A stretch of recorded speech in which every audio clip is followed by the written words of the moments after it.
Mari kita bersama-sama membaca kitab suci dari beberapa tempat. Kita membaca pertama-tama dari Roma pasal ke-8. Kita membaca ayat pertama, kedua, ke-9, 10, 14, dan 16. Roma pasal ke-8. Kita membaca ayat pertama, kedua, ke-9, ke-10, 14, dan 16. Demikianlah sekarang, tidak ada penghukuman bagi mereka yang ada di dalam Kristus Yesus. Roh yang memberi hidup telah memerdekakan kamu dalam Kristus dari hukum dosa dan hukum maut. Tetapi kamu tidak hidup dalam daging, melainkan dalam roh, jika memang roh Allah diam di dalam kamu. Tetapi jika orang tidak memiliki roh Kristus, ia bukan milik Kristus. Tetapi jika Kristus ada di dalam kamu, maka tubuh memang mati karena dosa, tetapi roh adalah kehidupan oleh karena kebenaran. Semua orang yang dipimpin roh Allah adalah anak Allah. Sebab kamu tidak menerima roh perbudakan yang membuat kamu menjadi takut lagi, tetapi kamu telah menerima roh yang menjadikan kamu anak Allah.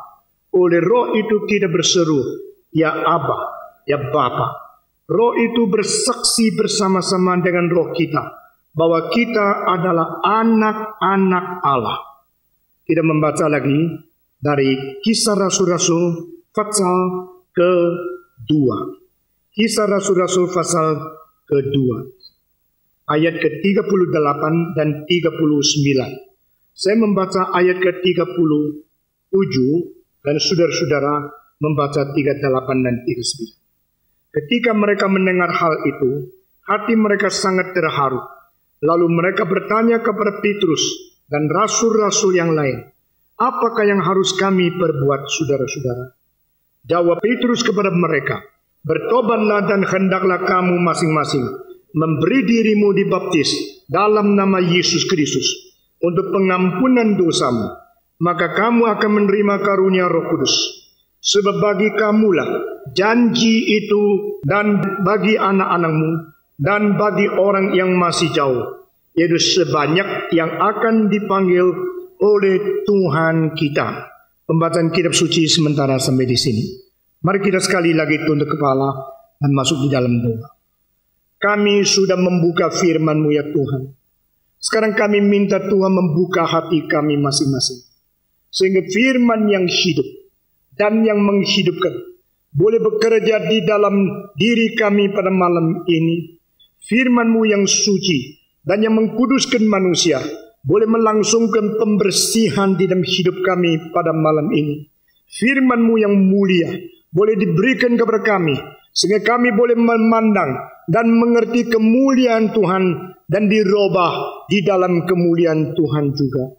Kami berdoa untuk hamba-Mu yang hina ini. Tuhan pimpin dia, Tuhan urapi dia, dan Tuhan dengan Roh-Mu yang kudus, Tuhan berikan kekuatan kepada dia untuk menyampaikan firman Tuhan yang ajaib dan hidup itu.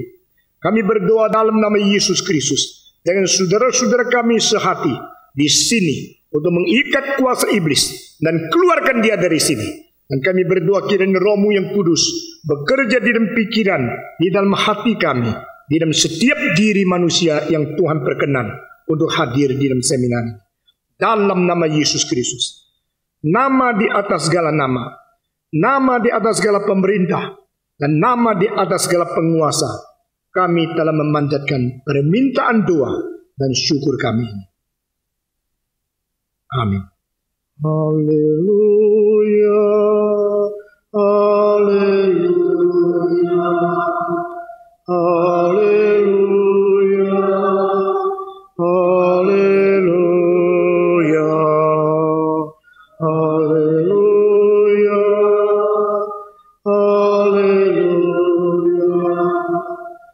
haleluya, haleluya.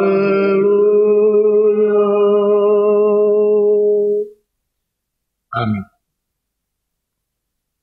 Saudara-saudara, kita masuk ke dalam malam yang kedua dengan tema yang besar, yaitu dinamika hidup di dalam pimpinan Roh Kudus. Kemarin telah kita membicarakan tentang roh itu diberikan oleh Tuhan untuk memimpin manusia, dan roh yang memimpin manusia, dia adalah roh yang memimpin anak-anak Allah. Karena semua orang yang dipimpin oleh Roh Kudus adalah anak-anak Allah. Atau dengan lain kata, hanyalah anak-anak Allah yang boleh mengerti dan boleh menerima pimpinan Roh Kudus, sehingga hidup mereka berlainan dengan hidup orang yang lain. Mereka mempunyai dinamika luar biasa karena roh yang hidup itu berada di dalam diri mereka. Saudara-saudara, bagaimanakah roh menjadikan kita dari status orang berdosa menjadi orang kudus?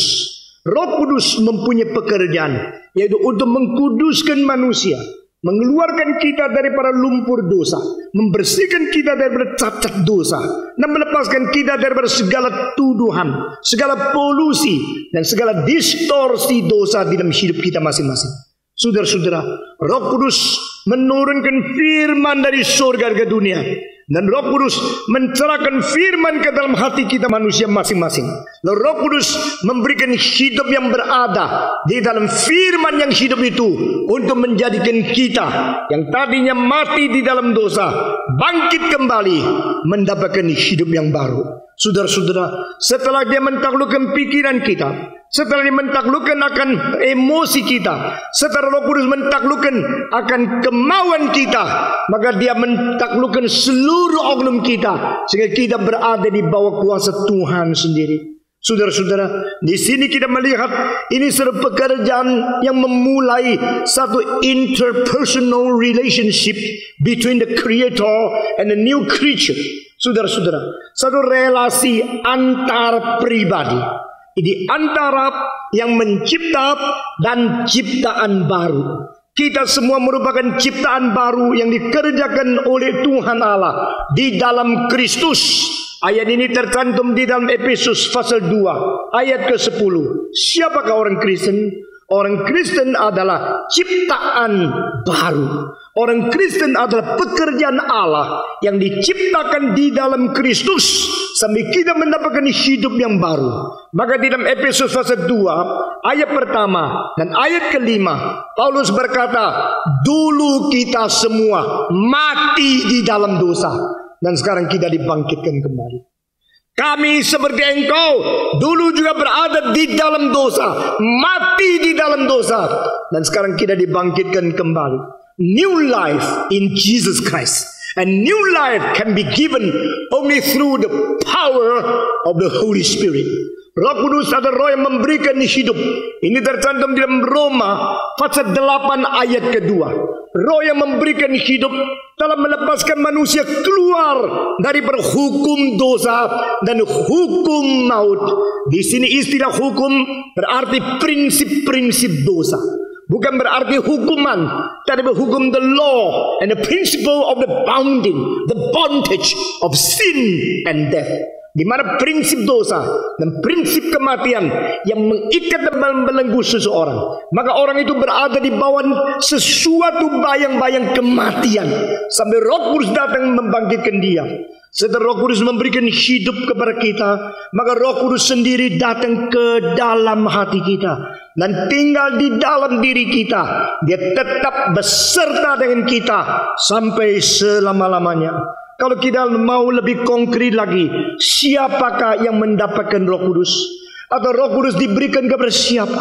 Apakah benar Roh Kudus diberikan kepada orang yang sudah cukup kudus? Betul tidak? Karena Tuhan melihat engkau sudah cukup suci, maka Tuhan kirim Roh Kudus itu ke dalam. Kalau engkau tidak suci, engkau tidak mungkin menerima Roh Kudus. Betul atau tidak? Saudara-saudara, Alkitab bukan mengajar demikian. Justru Alkitab mengatakan bagaimanakah kita baru bisa suci. Kalau saya bisa suci sehingga cukup syarat, cukup suci, mengakibatkan Roh Tuhan mau masuk ke dalam diri saya. Saya mau tanya, dengan kuasa apa saya mungkin menjadi suci? Dengan kesanggupan apa dari diri saya sehingga saya bisa suci? Itu tidak mungkin. Kalau saya bisa menjadi suci, baru Tuhan mau masuk. Saya boleh berkata kepada Tuhan, saya sudah bisa dengan kuasa sendiri bisa suci. Kalau saya dengan kuasa sendiri cukup menjadikan saya suci, silakan tidak usah masuk karena saya sudah bisa. Tapi justru Alkitab mengatakan digerakkan oleh Roh Kudus sehingga menjadi suci. Saudara-saudara, Tuhan memilih engkau. Tuhan mengerjakan keselamatan dalam dirimu supaya engkau menjadi suci. Tanpa anugerah dari Tuhan, tidak ada kuasa penyucian di dalam diri kita. Tanpa Roh Kudus melaksanakan keselamatan yang sudah direncanakan oleh Bapa dan yang sudah digenapkan oleh Anak, tidak ada orang boleh diselamatkan. Allah Bapa mempersiapkan, merencanakan keselamatan. Allah Anak menggenapi rencana keselamatan itu. Dan Allah Roh Kudus melaksanakan keselamatan yang dilaksanakan, yang digenapi oleh Anak. Saudara-saudara, Allah Bapa merencanakan keselamatan sebagai anugerah kepada manusia di dalam kegagalan.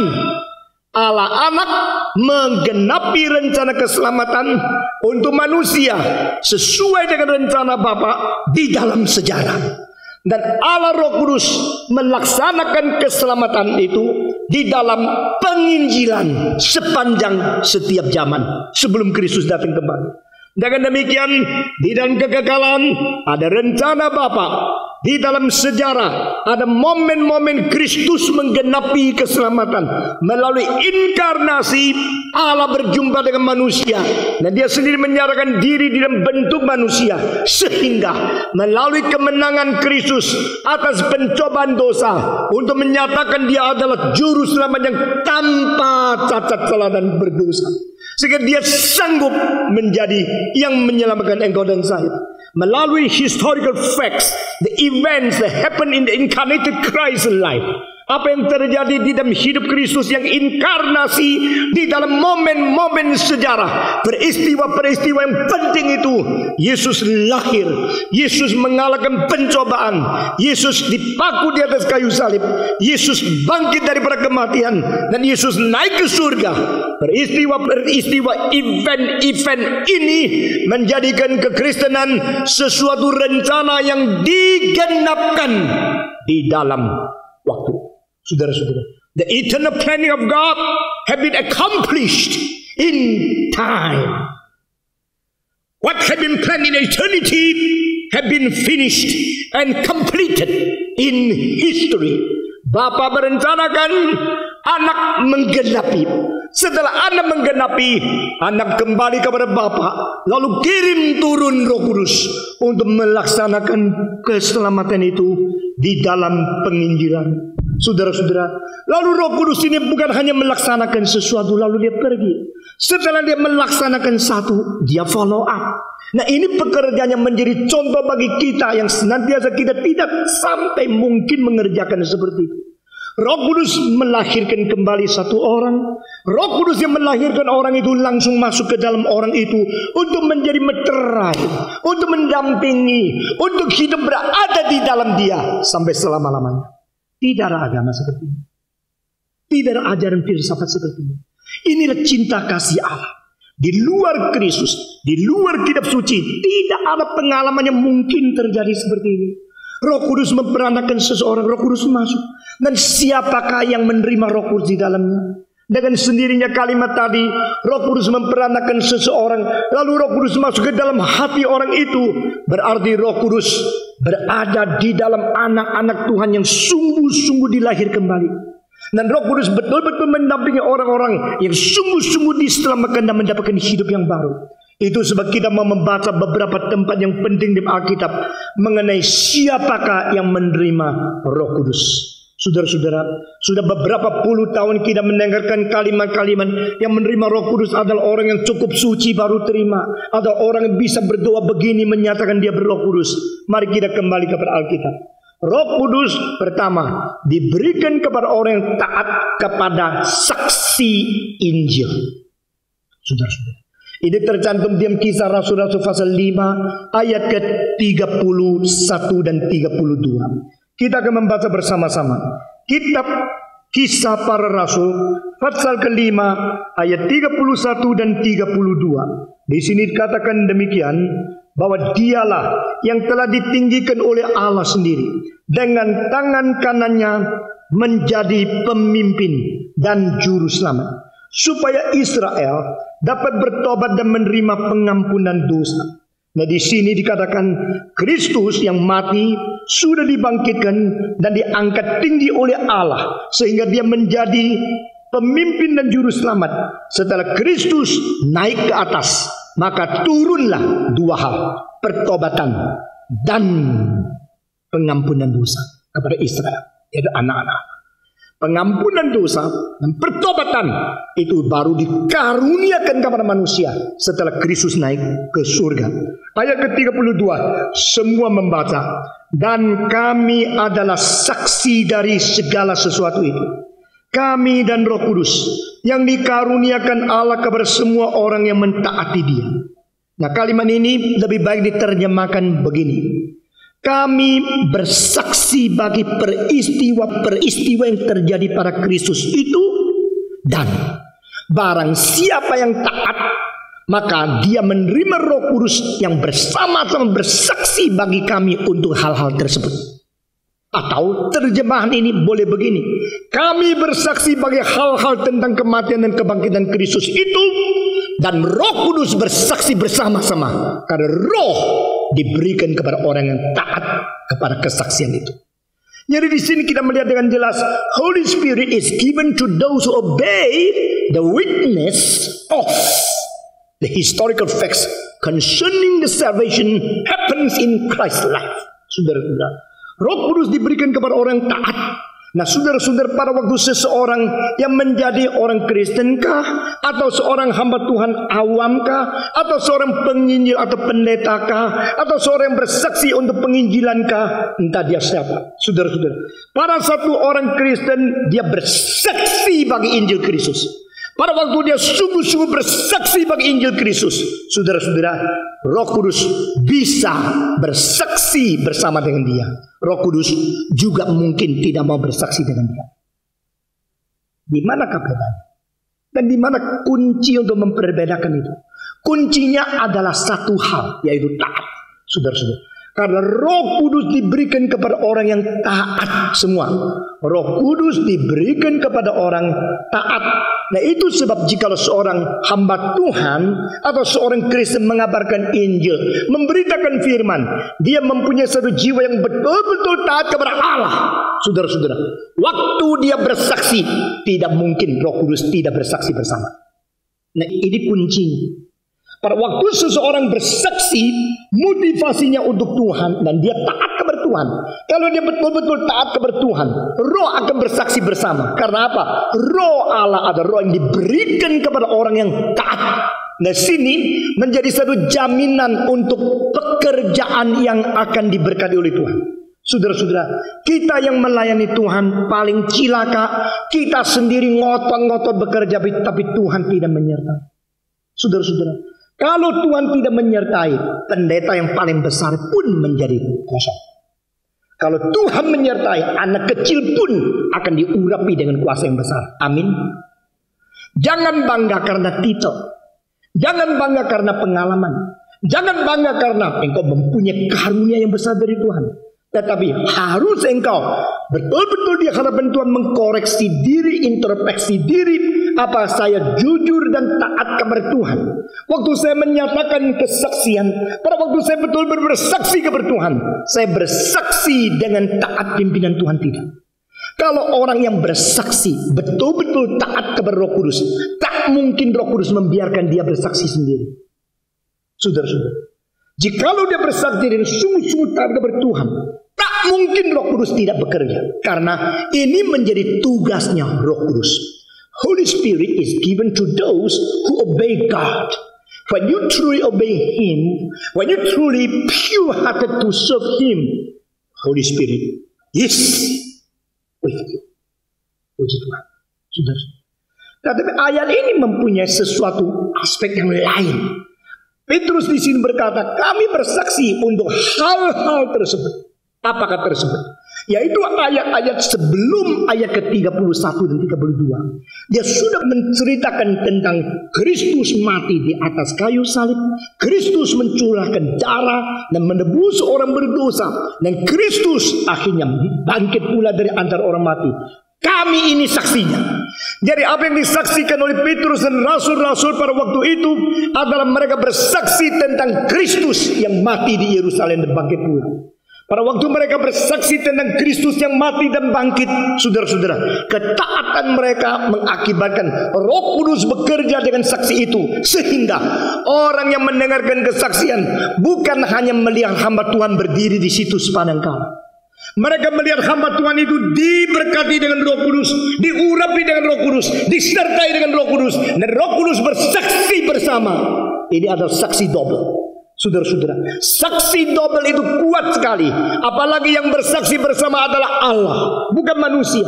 Siapakah kita? Kita orang yang lemah. Tapi kalau kita yang lemah didampingi dan disertai dengan kuasa Allah itu, tidak ada orang bisa melawan.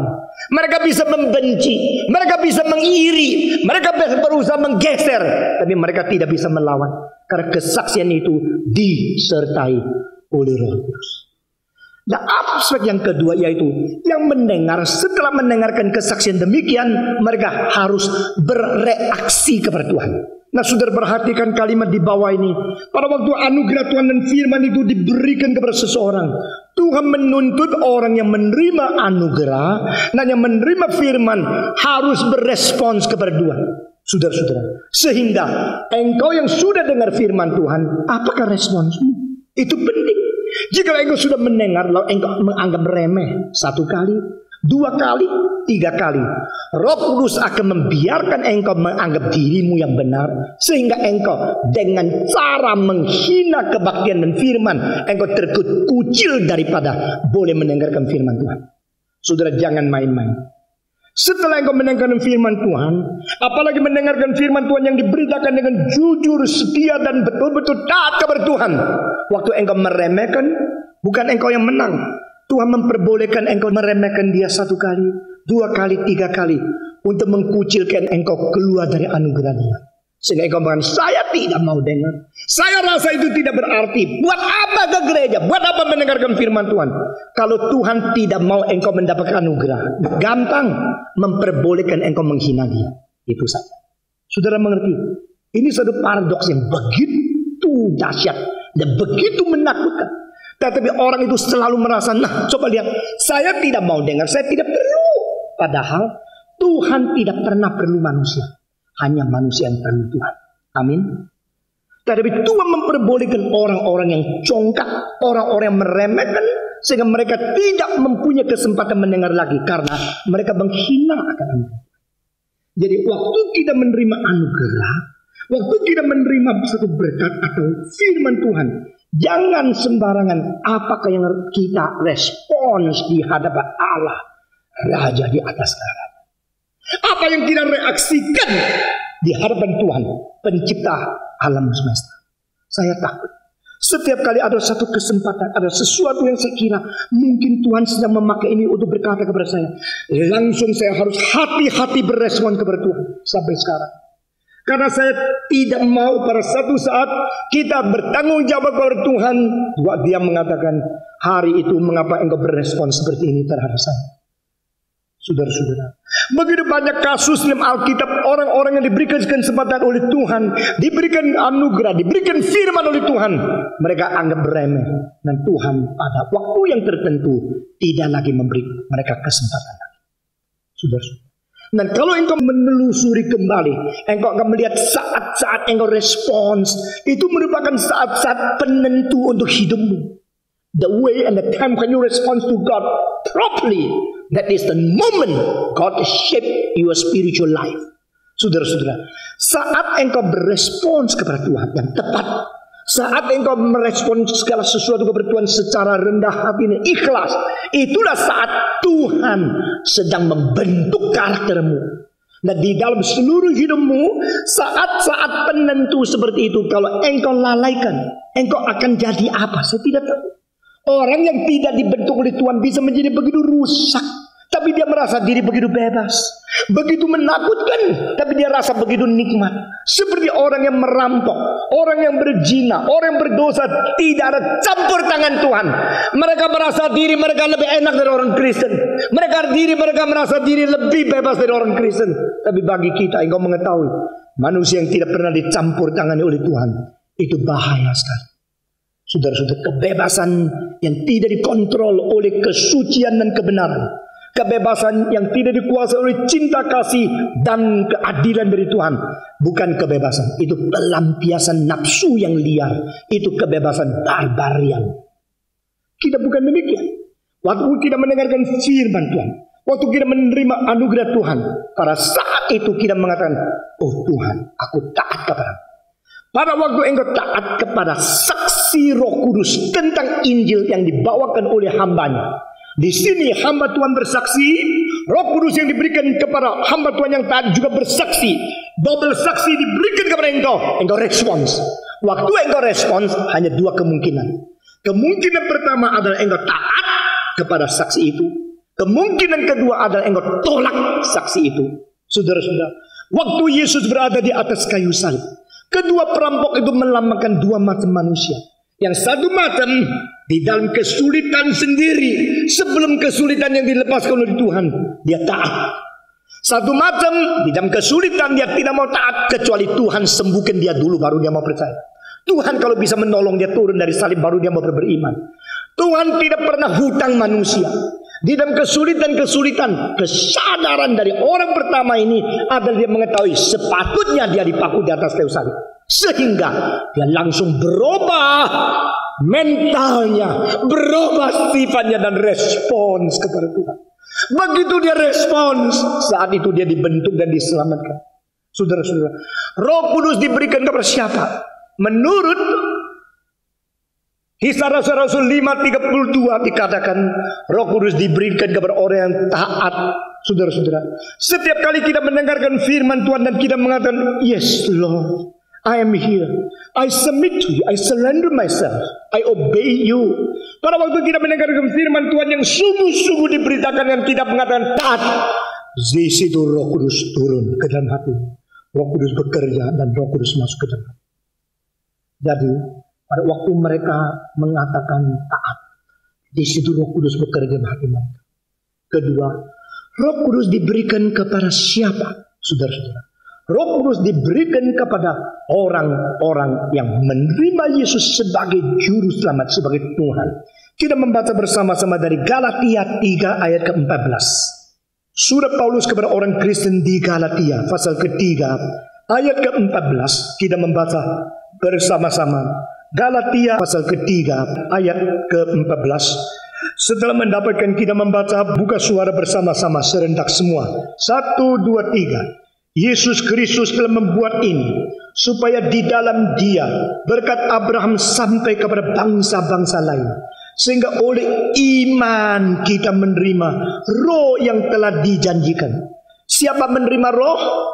Orang yang beriman. Saudara-saudara, ketaatan itu langkah pertama yang menuju kepada langkah kedua, yaitu iman. Siapa yang respon kepada Tuhan dengan ketaatan, itu adalah langkah yang menuju kepada nyata. Dia beriman kepada siapa? Kepada Kristus yang diberitakan kepada dia. Maka ini akan dimeteraikan di dalam Efesus pasal 1 ayat ke-13 dan 14. Kita membaca bersama-sama Efesus 1 ayat ke-13, saya membaca, 14 semua membaca. Di dalam Dia kamu juga, karena kamu telah mendengar firman kebenaran, yaitu Injil keselamatanmu, di dalam Dia kamu juga ketika kamu percaya dimeteraikan dengan apa? Roh Kudus. 14 semua membaca. Dan Roh Kudus itu adalah jaminan bagi kita sampai kita memperoleh seluruhnya, yaitu penebusan yang menjadikan kita milik Allah untuk memuji kemuliaannya. Nah saudara-saudara, Roh Kudus adalah jaminannya sampai seluruhnya diperoleh, yaitu waktu Kristus datang kembali. Sebelum Kristus datang kembali, Roh Kudus diberikan kepada orang menjadi apa? Menjadi meterai, menjadi tanda sudah dimiliki oleh Kristus. Nah, saudara-saudara, dengan demikian orang yang taat diberikan Roh Kudus.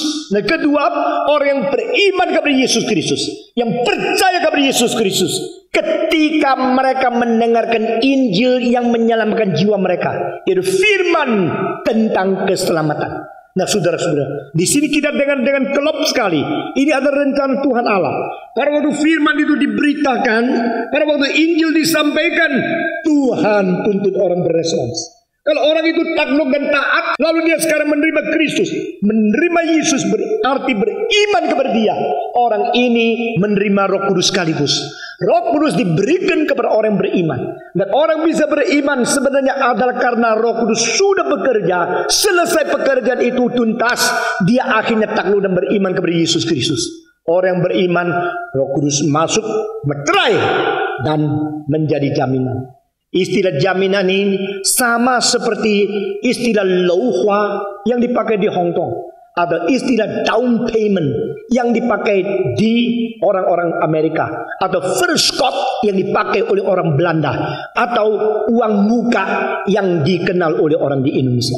Saudara-saudara, uang muka itu sudah diberikan, tanda tangan sudah jadi, berarti pemilikan itu sudah pindah pemilik. Saudara-saudara, artinya adalah pada waktu seseorang berdosa mendengar Injil dan taat serta menerima Yesus Kristus, beriman kepada Dia, saat itu Roh Kudus diberikan kepada dia menjadi uang muka, menjadi down payment, menjadi sesuatu first scot, menjadi satu jaminan meterai untuk selama-lamanya.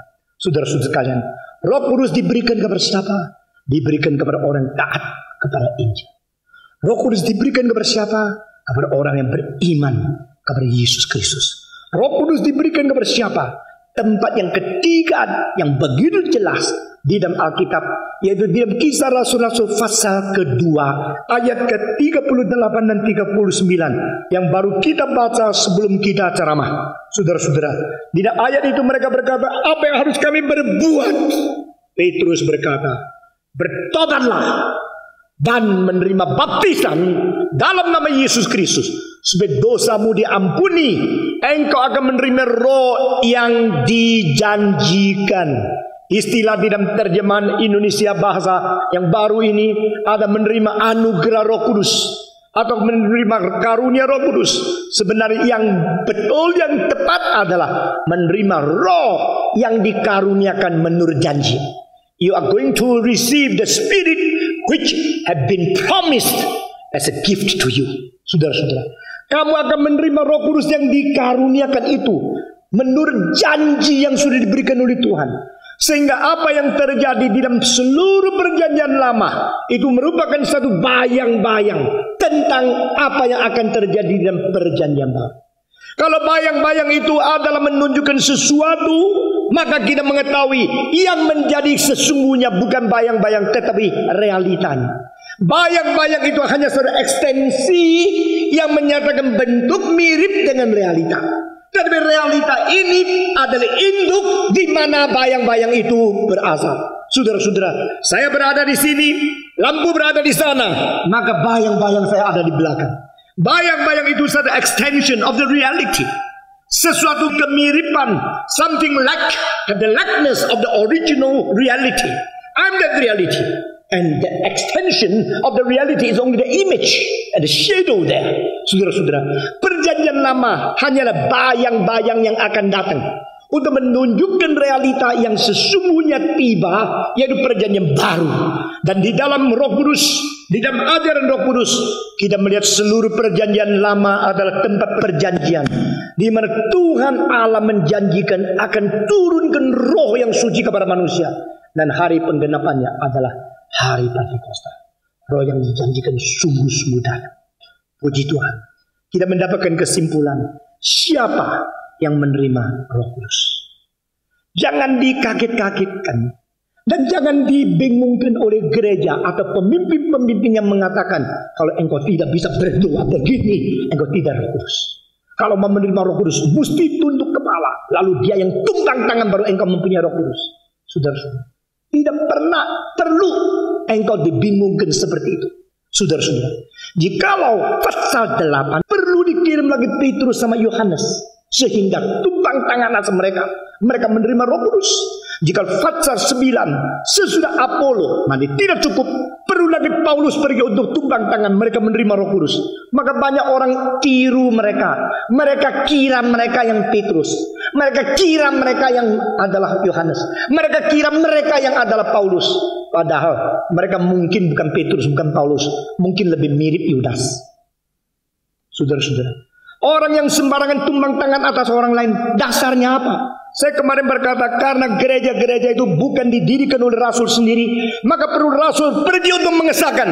Tapi sekarang orang-orang tumpang tangan sembarangan, mereka rasul kah? Tidak. Mereka hidupnya tidak lebih baik dari engkau dan saya. Sehingga kenapa mereka tumpang tangan? Karena mereka mempunyai kepercayaan yang disebut air hidup kuasa. Kalau mereka tidak tumpang tangan, kuasa tidak ada output, tidak ada new input. Sehingga kalau mau melepaskan itu, mesti tumpang tangan atas orang, maka kuasa baru masuk, mereka jadi air hidup. Supaya mereka air hidup, engkau mesti tumpangi tangan. Tapi ajaran itu tidak di Alkitab. Alkitab tidak pernah mengajar itu. Saya seorang diri di zaman ini mengerjakan hal yang tidak disenangi oleh orang lain. Saya harus kembalikan seluruh kekristenan kembali kepada prinsip-prinsip Alkitab yang begitu sulit, saudara-saudara. Pada waktu saya mulai pekerjaan seperti ini, kembali kepada Alkitab. Siapa yang mengerti ketersendirian hati? Siapa yang mengetahui kesulitanku? Tapi saya berkata, bertahun-tahun lewat supaya generasi sadar. Generasi ini boleh mengerti mengapa kita harus kerja seperti ini. Tidak ada motivasi lain kecuali membawa gereja dan orang Kristen kembali setia kepada Alkitab. Amin. Saudara-saudara, bolehkah kita tumpang tangan? Boleh. Saya sering tumpangkan tangan. Engkau juga boleh tumpangkan tangan. Tapi tumpang tangan atas orang lain adalah karena engkau mengetahui bahwa engkau memerlukan sesuatu iman yang besar. Di dalam iman itu kita tahu kalau kita mau dipakai oleh Tuhan. Saudara-saudara, tidak salah tumpang tangan atas orang. Tetapi kalau engkau tumpang tangan seolah-olah engkau seperti rasul yang mengesahkan orang lain, kalau tidak ada engkau orang tidak menerima Roh Kudus, itu tidak benar. Saudara-saudara, Roh Kudus bukan diberikan karena ada orang yang tumpang tangan. Roh Kudus diberikan karena orang itu menerima Kristus. Roh Kudus diberikan karena orang itu taat kepada Roh Kudus. Roh Kudus diberikan karena orang itu bertobat, tinggalkan dosa, dan menerima Kristus sebagai juru selamat. Seperti apa yang dikatakan oleh ayat-ayat tadi. Saudara-saudara, sekarang Roh Kudus berada di dalam. Dia mulai memimpin orang. Saudara-saudara, sebagaimana seorang ibu melahirkan seorang anak, ibu itu tidak mau membiarkan anak ini hidup bergumul sendiri tak karu-karuan. Ibu itu dengan penuh cinta kasih, penuh kesabaran, penuh toleransi, dan dia berusaha untuk menunggu dan menjaga, memelihara, membimbing sampai anak itu besar. Demikian Roh Kudus mempunyai hati seperti ibu yang membesarkan anak. Saudara-saudara, Roh Kudus yang berada dalam diri kita adalah menjadi jaminan dan adalah menjadi perskot, menjadi meterai di dalamnya. Dan dia adalah roh yang penuh dengan perasaan. Dia tidak mau dihina oleh orang Kristen. Dia tidak mau disedihkan oleh orang Kristen. Dia tidak mau diabaikan oleh orang Kristen. Dan roh ini adalah roh Allah. Dan Allah sendiri. Karena dia Allah yang penuh dengan rahmat, penuh dengan rahmat, penuh dengan kasih, penuh dengan pengeluhan untuk membesarkan kerohanian kita. Dia penuh panjang sabar. Dan dia bisa sedih. Itu sebab mari kita membaca Efesus pasal 4 ayat ke-30. Efesus pasal 4 ayat ke-30. Setelah kita mendapatkan kali ini, saya minta ibu-ibu yang membacanya. Ibu-ibu yang membacanya. Efesus pasal 4 ayat ke-30. Karena kaum ibu lebih mengerti kalau hatinya didukakan oleh anaknya itu bagaimana. Biar mereka yang membaca. Efesus 4:30 semua. 1, 2, 3. Dan janganlah kamu mendukakan Roh Kudus Allah yang telah memeteraikan kamu menjelang hari penyelamatan. Saudara-saudara, Terjemahan lain, jangan bikin susah Roh Kudus. Jangan lupa kalau kamu sebenarnya sudah dimeteraikan oleh Dia, menjadi bukti penebusan sampai hari itu. Saudara-saudara, jadi Roh Kudus itu yang telah menebus, melaksanakan penebusan Kristus kepada kita. Roh Kudus yang telah menjadi sumber anugerah, sehingga kita diberikan pengampunan dosa. Roh Kudus yang telah memberikan hidup dan melepaskan kita daripada kuasa belenggu dosa dan kematian itu. Sekarang Dia diam di dalam diri kita, dan Dia tidak mau didukakan. Saudara-saudara, kalau Roh Kudus mengatakan jangan berzina, saudara tetap mau berzina, saudara-saudara, mungkin engkau sudah diselamatkan, tapi engkau waktu berzina, Roh Kudus sedih sekali di dalam diri. Kalau Roh Kudus mengatakan jangan menyontek, saudara-saudara, waktu ujian engkau tetap matanya jalan-jalan, engkau tidak menggobris apa yang dikatakan oleh Dia, saudara-saudara, waktu itu Roh Kudus sedih sekali. Roh Kudus mengatakan sebelum nikah jangan naik tempat tidur. Engkau tidak dengar. Engkau melampiaskan nafsumu. Engkau mendukakan Roh Kudus. Saudara-saudara, pada waktu engkau mempunyai ketamakan, kenajisan, pikiran yang tidak beres, dan hati yang jahat, motivasi yang penuh dengan ambisi yang liar dan segalanya, Roh Kudus pasti berkata, no, jangan. Anak Tuhan tidak boleh begitu. Saudara-saudara, biarlah engkau taat kepada Roh Kudus. Waktu Roh Kudus diberikan adalah karena taat. Setelah taat baru dia masuk. Sudah masuk engkau tidak taat lagi. Dia tidak keluar, tapi dia sedih. Saudara-saudara, saya tidak berani mengatakan waktu engkau taat Roh Kudus masuk, waktu engkau tidak taat Roh Kudus keluar. Lalu taat dia masuk lagi. Tidak taat dia keluar lagi. Kalau begini Roh Kudus setiap hari jalan-jalan, masuk keluar masuk, PP tidak habis-habis. Lalu engkau sabar doa lagi Roh Kudus turun. Kapan dia pulangnya ke situ? Saudara-saudara, Alkitab tidak mengatakan demikian.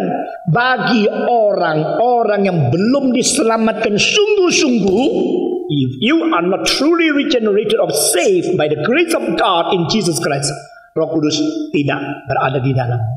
Dia hanya bekerja di luar, menggerakkan engkau, menarik engkau, mencerahkan. Tetapi kalau engkau sudah betul-betul diselamatkan, diberikan hidup baru, Roh Kudus berada di dalam dirimu, Alkitab mengajar, jangan mendukakan Roh Kudus. Saudara-saudara, the holy grief of God is so precious. Begitu indah, begitu berharga, sehingga kita kalau terus-menerus menjadikan Tuhan kita harus sedih bagi kita, kita seolah-olah menyia-nyiakan penghargaan Tuhan yang besar. Kita mentiadakan atau kita mengabaikan nilai yang besar daripada emosi Tuhan. Saudara-saudara, seorang istri yang anggun adalah istri yang selalu mempunyai kesedihan yang suci. Apalagi kalau dia disentuh oleh suaminya. Seorang istri yang penuh dengan kesucian yang anggun adalah kesucian yang sedih kalau melihat suaminya menyeleweng. Dan kesucian yang sedih dan kesedihan yang kudus itu merupakan begitu berharga. Sehingga seorang suami kalau mengingat istrinya yang begitu anggun, begitu suci dan begitu berharga, dia tidak mau melihat istrinya terus berada dalam kedukaan. Dan istri yang tidak mempunyai hal itu, hanya mempunyai cerewet dan marah-marah, pasti suaminya lebih menyeleweng. Saudara-saudara, Roh Kudus bukan terus menegur kamu, memukul kamu, mendisiplin kamu dengan sewenang-wenang, marah-marah seperti ibu yang tidak mengerti pendidikan. Tidak. Roh Kudus mempunyai kesedihan yang suci di dalam diri kita, sehingga dia mengharapkan dan dia membimbing dan dia mau kita hidup kudus sesuai dengan sifat ilahi. Sebagaimana Tuhan itu kasih adanya. Roh Kudus membimbing kita supaya kita mempunyai emosi seperti Kristus. Sebagaimana Tuhan itu suci adanya, Roh Kudus berubah untuk transformasikan kita sehingga kita boleh suci seperti Tuhan. Allah itu begitu adil adanya. Roh Kudus bekerja supaya kita boleh makin lama makin hidup di dalam keadilan. Jadi yang tidak adil, yang tidak suci, yang tidak cinta, yang tidak beres, terus ditransformasikan, dirubah oleh Roh Kudus supaya kita makin mirip, makin sama seperti Tuhan. Itulah pimpinan Roh Kudus. Hidup kita bergairah, hidup kita dinamis, hidup kita berdinamika yang tidak ada pada orang bukan Kristen. Saudara-saudara, Orang yang bukan Kristen boleh belajar dari agama, boleh belajar dari Zoroaster, boleh belajar dari Parmenides, boleh belajar dari Socrates tentang apakah taraf-taraf etika moral manusia yang tinggi. Cilakalah jika engkau mempunyai hidup baru dari Tuhan melalui kelahiran baru oleh Roh Kudus, engkau punya standar moral kalah dari mereka.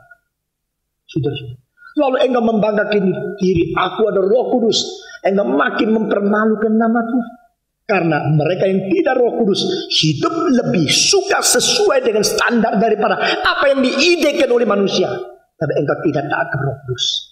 Saudara-saudara, mengapa begitu banyak daerah yang bukan Kristen mereka tidak suka dan tidak tertarik kepada Kristen? Karena mereka melihat orang Kristen sama. Bukan sama, bahkan lebih rusak daripada yang tidak Kristen. Orang Kristen yang tidak mengerti dan tidak taat kepada pimpinan Roh Kudus mungkin hidupnya lebih brengsek dari mereka yang beride etika dari agama tapi tanpa pimpinan Roh Kudus. Saudara-saudara, waktu kita bertobat dan kembali kepada Tuhan, waktu kita betul-betul taat kepada pimpinan Roh Kudus dengan segala rendah hati dan taat sungguh-sungguh, tak mungkin ada orang yang tidak Roh Kudus bisa memilih hidup lebih daripada kita.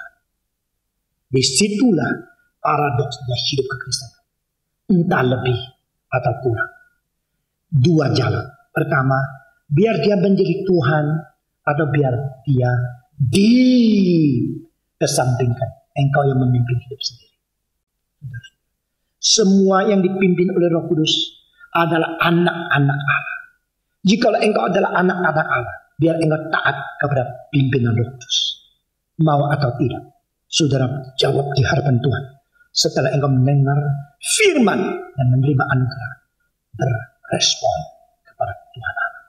Saudara-saudara sekalian, sekarang kita mau tanya, Tuhan dengan Roh Kudus yang diam di dalam diri kita, sekarang dia menyertai kita. Siapakah dia? Saudara-saudara jangan lupa, dia adalah Parakletos. Yesus Kristus berkata, aku akan naik ke surga dan aku minta kepada Bapa sehingga dia turunkan, dia kirim Roh Kudus kepadamu, seorang penolong yang lain. Penolong yang lain berarti satu oknum, satu pribadi yang berbeda dengan Anak dan Bapa. Allah Bapa, Allah Anak, Allah Roh Kudus. Allah Bapa yang berada di dalam tahtanya di dalam surga, mengirim anaknya ke dalam dunia, menyatakan cinta kasih terbesar, pemberian terbesar untuk umat manusia agar memberikan anak. Setelah anak itu menggenapi keselamatan sehingga boleh menebus orang-orang menjadi milik Tuhan, gereja Kristus, maka Roh Kudus turun ke gereja, menyatakan pemberian terbesar Allah kepada gereja adalah Roh Kudus. The greatest gift of God to man is sending His Son to be saved. And the greatest gift of God and Son for His church is sending His promised Spirit to be the comforter. Parakletos, penolong yang lain yang menyertai engkau sampai selama-lamanya. Penolong yang lain, Allah berada di dalam diri engkau, Allah menyertai engkau. Di sini kita melihat 4 hal dari Roh Kudus. Pertama, dia berada di dalam dan menyertai kita selama-lamanya. The everlasting indwelling and presence. Ini pertama. Kedua, dia mendampingi kita terus-menerus. Parakletos, seperti seorang penolong yang berada di pinggirmu, terus mendampingi. Pendamping yang paling intim, pendamping yang paling dekat.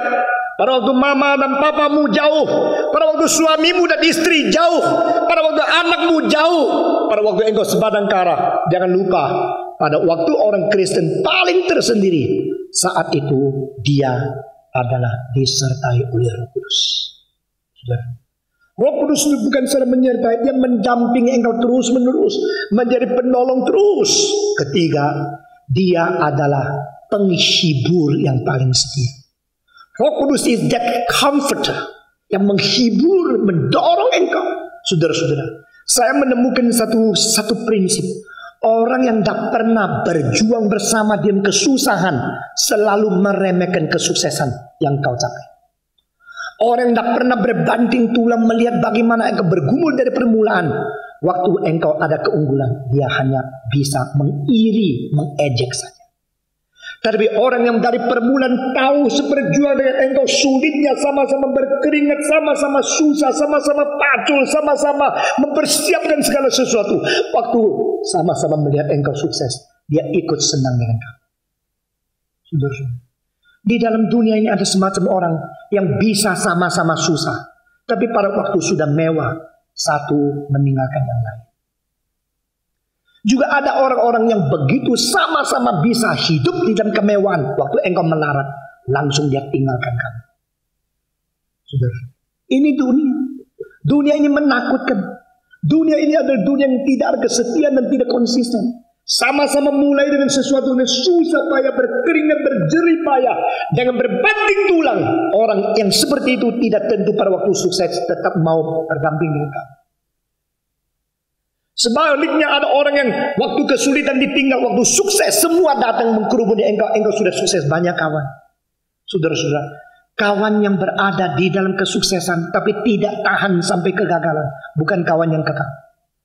Kawan yang bisa bersama-sama bersusah payah, waktu senang-senang dia melupakan engkau, bukan kawan yang kekal. Salah seorang paling kaya dan sekarang mengalami kesulitan besar. Saudara-saudara, pada waktu dia mulai menjadi sulit sekali, saya berkata kepada anaknya, pada waktu ayahmu jaya, pada waktu ayahmu masih kaya raya, saya tak pernah cari dia, tak pernah ketemu dia sekali, tak pernah mengunjungi. Sekarang ayahmu dalam kesulitan, saya mau pergi mendoakan dia. Saudara, saya mendoakan dia. Keluarga yang mengatakan, kami kecewa sekali. Begitu banyak pendeta waktu kami kaya setiap minggu. Setelah kami miskin, tak pernah. Pendeta pun bisa begitu. Saya dulu tidak pergi, sekarang juga tidak pergi lagi cari dia. Tapi pada saat kami sudah saya pergi, karena mau menghibur, bukan memerlukan uang. Sampai hari ini kita mengerjakan segala sesuatu, belum pernah buka mulut kepada orang, ayo kasih uang.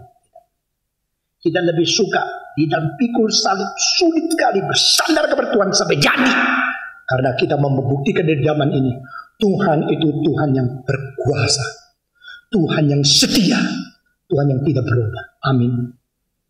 Saudara-saudara, Roh Kudus adalah pendamping yang paling setia. Pada waktu engkau dalam kesuksesan, dia memberikan peringatan kepadamu. Pada waktu engkau dalam kepicikan, dia memberikan pendorongan kepadamu. Tidak ada kawan lebih baik. Waktu engkau menyanyi, kawan terbaik adalah Yesus. What a friend we have in Jesus. Yesus bagaimana menjadi kawan kita yang baik? Melalui Parakletos. Aku akan pergi dan minta kepada Bapa, supaya dikirimlah seorang penolong lain kepadamu. Dia akan mendampingi engkau. Parakletos. Lagu itu ditulis oleh seorang yang berpacaran dengan pacarnya. Sebelum nikah mereka begitu baik, begitu intim, begitu saling mencintai, hidup dalam kesucian dan cinta Tuhan. Tapi pada waktu mereka berenang di satu telaga, yaitu Ontario, saudara-saudara. Pada waktu ombak itu begitu besar, perempuan itu dibawa oleh ombak. Dan karena tidak bisa berenang, si pria tidak sanggup menolong dia, dan perempuan itu mati. Beberapa hari kemudian mereka sudah mau melangsungkan pernikahan. Terjadi hal seperti begini. Dia nangis. Dia menggendong mayat itu. Tidak sanggup mengembalikan dia menjadi pacarnya lagi. Dia harus dengan hati yang hancur menguburkan pacarnya. Tetapi pada saat seperti itu, dia sadar. Manusia hidup dalam segala kesulitan bagaimanapun. Yang betul-betul tidak pernah meninggalkan kata adalah Tuhan sendiri. Maka dia menulis lagu What a Friend We Have in Jesus. Tahun 75, bulan Desember 27, waktu saya berdiri di tempat di mana terjadinya peristiwa itu, saya ingin dan merenungkan kembali lagu yang agung itu. Saya cucurkan air mata dan saya mengerti. Kadang-kadang Tuhan memperbolehkan hal-hal yang begitu jelek, begitu rusak, begitu sulit diterima oleh manusia terjadi. Supaya Tuhan menjamah hati seseorang untuk menjadikan keindahan melalui orang ini menyentuh lebih banyak jiwa. Kalau tidak pernah terjadi peristiwa itu, saudara-saudara, dan sesudah itu Roh Kudus dia memberikan kekuatan kepada dia, tak mungkin terjadinya lagu yang sudah menyentuh beratus-ratus juta manusia. Lagu itu sampai sekarang tidak sampai 150 tahun, tetapi sudah disukai oleh beratus-ratus ribu juta manusia karena Roh Kudus cara kerjanya lain. Kita teruskan. Bukan saja demikian, Roh Kudus menyertai, mendampingi secara konsisten, menolong kita, dan Roh Kudus itu juga memberikan penghiburan yang paling besar kepada kita, sehingga dia memberikan doa syafaat untuk mengganti kita di hadapan Tuhan. Dan Roma pasal 8 dikatakan Roh itu berdiam-diam hati kita, dan kita melihat segala sesuatu yang kita tidak mengerti terjadi di dunia ini. Lalu akhirnya kita datang kepada satu pengertian alam semesta seluruhnya sedang mengeluh. Saudara-saudara, alam semesta seluruhnya sedang mengeluh. Ini adalah satu interpretasi yang paling original untuk mengerti kosmologi. Saudara-saudara, sebelum Paulus menulis pasal ke-8 untuk memberikan interpretasi kosmologi seperti ini, tidak pernah ada orang pernah mempunyai pengertian seperti itu. Tapi Paulus mengatakan, waktu dia melihat segala sesuatu sedang berada di bawah pengeluhan, saudara-saudara, anak kecil ingin menjadi orang dewasa, karena orang dewasa begitu kuat tidak perlu nangis. Waktu kecil itu perlu nangis terus. Tapi saudara-saudara, orang dewasa bukan tidak perlu nangis, sungkan nangis. Saudara-saudara, jangan kira orang dewasa tidak ada kesulitan. Jangan kira orang tua tidak ada kesulitan. Masing-masing mempunyai pengeluhan sedalam-dalam yang suka ngomongkan sama orang.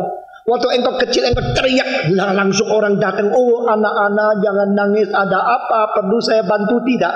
Waktu engkau tua engkau nangis, orang kira kau gila, masuk ke rumah gila. Saudara-saudara, an old man is only a grown up baby. Saudara-saudara, orang tua hanya merupakan baby yang sekarang sudah jadi tua yang berjenggotan, itu kok. Setiap orang mempunyai pengeluhan, dan seluruh dunia ini berkeluh kesah. Ini interpretasi kosmologi yang luar biasa, saudara-saudara. Untuk apa? Menunggu hari penebusan. Kapan sih? Kapan sih? Waktu kita muda, kita mengharapkan satu hari kita lepas, kita bebas, kita mencapai satu keunggulan, kita dewasa. Tapi pada waktu tua baru kita tahu apa yang kita mimpikan, semua itu kosong, saudara-saudara. Waktu kita tua, kita mengatakan apa yang kita harapkan begitu banyak kosong. Tetapi orang yang merasakan kekosongan itu akan menjadi tetap mempunyai pengharapan jika Tuhan yang mengambil alih dan isi hatinya. Saudara, manusia yang hidupnya tidak dipimpin oleh Roh Kudus tak mungkin berdinamika. Orang mempunyai pencapaian keunggulan berapa besar kalau tidak kaitkan interpersonal relationship vertically between the creator and the new creature. Kalau tidak ada kaitan antara pribadi Allah pencipta dan ciptaan baru ini dengan kuasa Roh Kudus yang mempersatukan, tak mungkin dia mempunyai dinamika hidup. Roh Kudus memimpin, menolong, dan Alkitab mengatakan Roh Kudus dengan keluh kesah yang tidak terkatakan mendoakan bagi kita. Setelah kita melihat kita penuh dengan keluhan, lalu kita melihat seluruh dia di dalam keluhan, akhirnya dikatakan Roh Kudus juga berkeluh kesah bagi kita, mendoakan kita. Nah, orang-orang selalu mau mentafsirkan keluh kesah Roh Kudus dengan kekataan yang tidak terkatakan itu dikaitkan dengan doa glosolalia. Saya berkata kepada saudara, jangan untuk mau menegakkan apa yang kau kira itulah doktrin yang paling benar, lalu pakai Alkitab sembarangan. Tidak. Itu merupakan satu ayat yang agung, di mana Roh Kudus itu dengan memkoreksi doa kita yang kurang benar, sehingga dijadikan benar, lalu dinormalisasikan supaya bisa diterima oleh Allah. Doa kita ada doa yang sering tidak benar, doa terlalu egosentris, doa terlalu mementingkan diri, doa terlalu hanya mementingkan akan faedah dan profit diri sendiri saja. Kalau saudara dengan doa-doa yang disampaikan kepada Tuhan Allah semua dicatat, direkam, lalu ditranskrip, lalu dianalisa, baru tahu engkau berapa self-centered. Saudara tidak mencari kerajaan Allah, tidak mencari kebenaran Allah, engkau cuma cari untungnya sendiri, pingannya sendiri, hokinya sendiri, kayanya sendiri, untungnya sendiri. nasibnya sendiri, supaya engkau seluruhnya dilindungi oleh Tuhan. Orang lain bagaimana engkau tidak pernah tahu. Engkau jarang mendoakan orang miskin, jarang mendoakan pemerintah supaya mereka lebih adil. Engkau jarang mendoakan akan masyarakat supaya lebih baik. Jarang mendoakan orang jahat, jarang mendoakan orang yang suka mencuri atau perampok, jarang mendoakan orang pelacur. Engkau cuma doakan keluargamu, papamu, anakmu, cucumu, cicitmu.